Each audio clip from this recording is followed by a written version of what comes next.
Bismillahirrahmanirrahim. Assalamualaikum warahmatullahi wabarakatuh. Waalaikumsalam warahmatullahi wabarakatuh. Innalhamdalillah nahmaduhu wa nasta'inuhu wa nastaghfiruh wa na'udzubillahi min syurri anfusina wa min sayyiati a'malina may yahdihillahu fala mudilla lahu wa may yudlilhu fala hadiyalah. Asyhadu an la ilaha illallah wa la syarika lahu wa asyhadu anna Muhammadan abduhu wa rasuluhu la nabiyya ba'dah. Apa kabar anak-anak semua dan para pemirsa di rumah? Selamat bergabung untuk belajar kembali tentang Sirah Nabawiyah dengan literatur buku atau kitab tulisan dari Syekh Safiur Rahman Al-Mubarakpuri.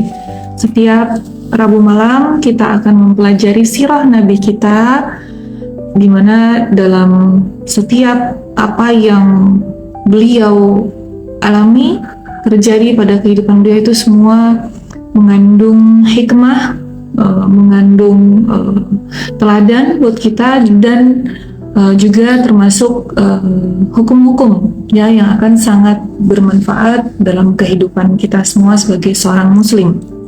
Ya, baik. Pekan lalu kita sudah membahas bagaimana dakwah Rasulullah SAW kemudian mulai merambah kepada orang-orang selain Mekah ya, dan kita kemarin sudah sampai bahwa Rasulullah SAW kemudian berdakwah kepada orang-orang Yathrib, baik dari suku Aus maupun suku Khazraj, dan kedua suku itu kemudian menyebarkan Islam di Madinah sebelum Rasulullah hijrah ya, sehingga Madinah ya, atau sebelumnya adalah namanya Yathrib, itu sudah mengetahui tentang Rasulullah dan mengetahui tentang agama Islam.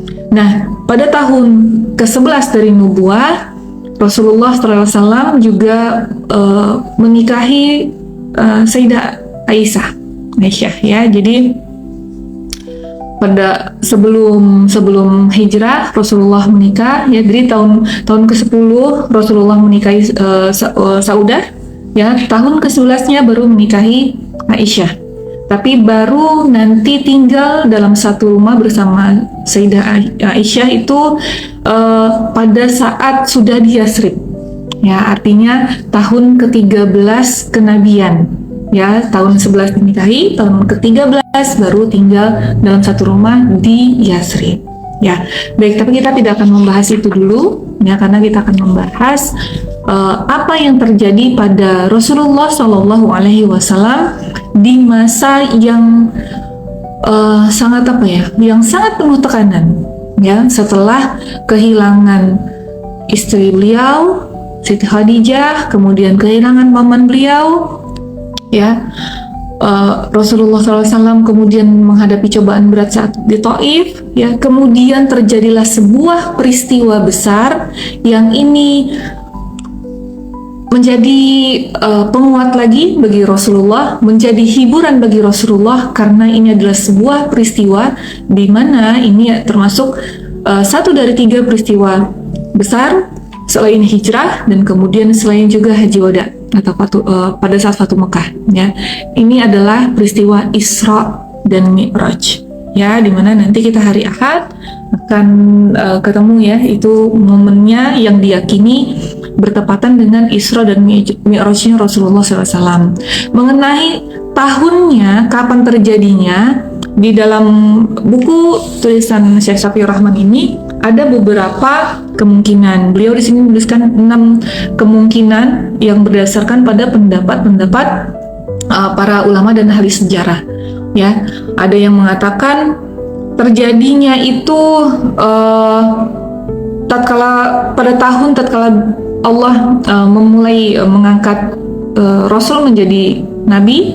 Kemudian pada tahun ke-5, ada juga yang mengatakan pada tahun ke-10, tapi yang 3 pendapat ini langsung ditolak oleh Syekh Safiur Rahman ya, apalagi tahun ke-10 itu di sini dikatakan di bulan Rajab, di mana Siti Khadijah masih hidup ya, sedangkan pada saat Siti Khadijah hidup itu belum ada perintah untuk sholat ya. Nah, kemudian ada yang berpendapat tahun ke-10, ada yang tahun ke-13, ya, ada yang setahun sebelum hijrah. Ya, tapi Syekh Syafiur Rahman tidak menentukan mana yang paling benar dari 3 pendapat terakhir. Ya, tapi yang pasti kalau ini menurut Umi ya, kalau membaca dari bagaimana perjalanannya, kemudian setelah itu pulangnya, ini terjadinya pastilah sebelum hijrah. Ya, pastilah sebelum hijrah, karena saat itu Rasulullah SAW setelah selesai dari Isra dan Mi'raj ini, kemudian mengabarkan itu kepada orang-orang di Mekah.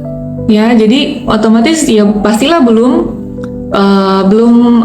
hijrah, dan perjalanannya juga dari Masjidil Haram. Ya, nggak mungkin Rasulullah hijrah kemudian sholat di Masjidil Haram terus Isra dan Mi'raj. Ya, masalah saat itu Rasulullah masih ada di Mekah. Ya, baik. Mungkin sebagian besar dari kita sudah tahu ya kisah bagaimana perjalanan Rasulullah saat Isra dan Mi'raj. Tapi kita akan bahas lagi di sini. Jadi ada 2 kejadian di malam itu. Ya, ada Isra yang artinya Rasulullah diperjalankan Allah dari Masjidil Haram ke Masjidil Aqsa. Masjidil Haram itu di Mekah, Masjidil Aqsa di Palestina. Nanti ini ada hikmahnya sendiri. Kemudian Mi'raj, dari Masjidil Aqsa naik sampai ke Sidratul Muntaha, dan itu adalah langit yang paling tinggi, tempat yang paling tinggi, dan di sana Rasulullah SAW nanti akan menemui Allah secara langsung. Ya, nah perjalanan Isra ini menurut para ulama, hikmahnya adalah kenapa nggak Rasulullah langsung aja sih naik ke langit untuk menerima perintah sholat? Kenapa harus ke Masjidil Aqsa dulu? Nah, jadi Rasulullah ini adalah satu-satunya keturunan Nabi Ibrahim dari anaknya Ismail yang menjadi nabi. Sedangkan nabi-nabi lain keturunan dari Ishak.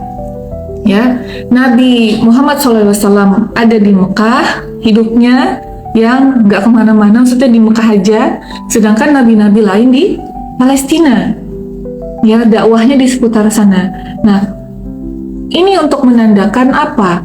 Ya, bahwa Rasulullah SAW agamanya ini sama dengan para nabi-nabi yang lain. Ya, nabi-nabi lain Muslim juga, tidak berbeda dengan Rasulullah. Apalagi nanti di saat Isra itu Rasulullah mengimami sholat para nabi di sana. Jangan ditanya ya, apakah fisiknya benar-benar ada ataukah ya itu udah di luar logika kita ya. Tapi kita melihatnya dengan kacamata keimanan.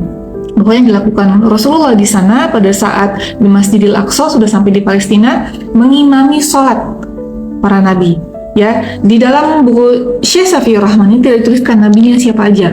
Tapi tadi Umi coba cari-cari apakah ada yang menuliskan tentang ini. Ya, kemungkinan Nabi Musa, Nabi Isa, Nabi Yahya. Ya, tapi wallahu alam. Ya, tapi yang pasti Rasulullah pada saat Isra mengimami sholat para nabi. Sehabis itu barulah Rasulullah naik ke langit. Ya, nggak langsung ke Sidratul Muntaha, nanti ada tahap-tahapnya. Dan dengan siapa Rasulullah SAW itu melakukan Isra dan Mi'raj? Ditemani malaikat Jibril dan menggunakan buraq, ya, sebuah kendaraan yang seperti kuda, ya, mungkin kakinya 4, tapi dia punya sayap. Ya, dan pada saat Rasulullah mengimami sholat para nabi di Masjidil Aqsa, itu buraq itu diikat dengan tali di tiang masjid. Ya, walaupun nggak mungkin kabur juga sih, karena memang sudah menerima perintah Allah untuk membawa Rasulullah SAW. Ya, nah pada saat naik ke langit itu, Mi'raj itu, Rasulullah sampai dulu di langit pertama. Di langit pertama itulah Rasulullah bertemu dengan Bapak sekalian manusia, yaitu Nabi Adam. Kemudian Rasulullah mengucap salam, Adam menyambut dengan menjawab salam, kemudian bertanya, ya, itu siapa? Ya, kemudian ketika tahu ini adalah Ahmad, ya, maka Nabi Adam menetapkan mengakui nubuah dari Rasulullah SAW. Ya, kemudian Allah memperlihatkan ruh orang-orang yang mati syahid ada di sebelah kanan dan ruh orang-orang yang sengsara ada di sebelah kiri. Ini terjadi di langit yang pertama. Kemudian naik Rasulullah SAW dibawa oleh Jibril ke langit yang kedua. Jibril minta izin ya bagi yang ada di nabi yang ditemui di langit kedua itu, yaitu Nabi Yahya bin Zakaria. Sama ya, Nabi Yahya bertanya, ini siapa? Kemudian saling menjawab salam. Kemudian juga beliau menetapkan nubuah ya, Nabi Yahya menetapkan nubuah bagi Nabi Muhammad SAW. Kemudian naik lagi ke langit ketiga ya, ketemu dengan Nabi Yusuf. Sama yang terjadi juga seperti itu ya. Naik lagi ke langit keempat menemui Nabi Idris ya. Di langit kelima bertemu dengan Nabi Harun. Kemudian di langit keenam barulah Rasulullah SAW ketemu dengan Nabi Musa ya, saling menjawab salam ya, mengenalkan diri. Kemudian Nabi mau naik lagi ke langit yang berikutnya. Kemudian ketika Rasulullah SAW ingin naik lagi, Nabi Musa menangis ya. Kata Nabi Muhammad, kenapa engkau menangis? Nabi Musa menjawab, aku menangis karena ada seorang pemuda yang diutus sesudahku yang masuk surga bersama umatnya dan lebih banyak daripada umatku yang masuk ke sana. Nah, ini jadi umat Nabi Muhammad SAW adalah yang paling banyak masuk surga ya, paling banyak diantara para nabi-nabi lain. Kita berdoa ya, pemirsa juga di rumah, semoga kita menjadi satu dari yang banyak itu. Ya Allah, pilih satu nih, saya ikut barisan orang-orang yang masuk surga. Ya, kalau bisa terbang lewatin apa namanya, jembatan Shiratal Mustaqim tuh ya. Tapi kalau nggak bisa, kita gelantungan juga nggak apa-apa deh, yang penting masuk surga ya. Nah, di antara yang banyak itu ya, jadi Nabi Musa menangis ya, ada pemuda yang nanti umatnya masuk surga lebih banyak dari umatku, dan nanti kita juga duluan ya, nggak akan masuk umat-umat nabi lain sebelum seluruh umat Nabi Muhammad SAW masuk ke dalam surga. Yang ditungguin banget, spesial banget kita ini ya, alhamdulillah. Kemudian naik Rasulullah ke langit ketujuh. Di sana beliau melihat Nabi Ibrahim alaihissalam, kemudian mengucap salam dan Nabi Ibrahim menjawabnya, menyambut kedatangan beliau dan menetapkan nubuah beliau. Kemudian barulah setelah itu Rasulullah SAW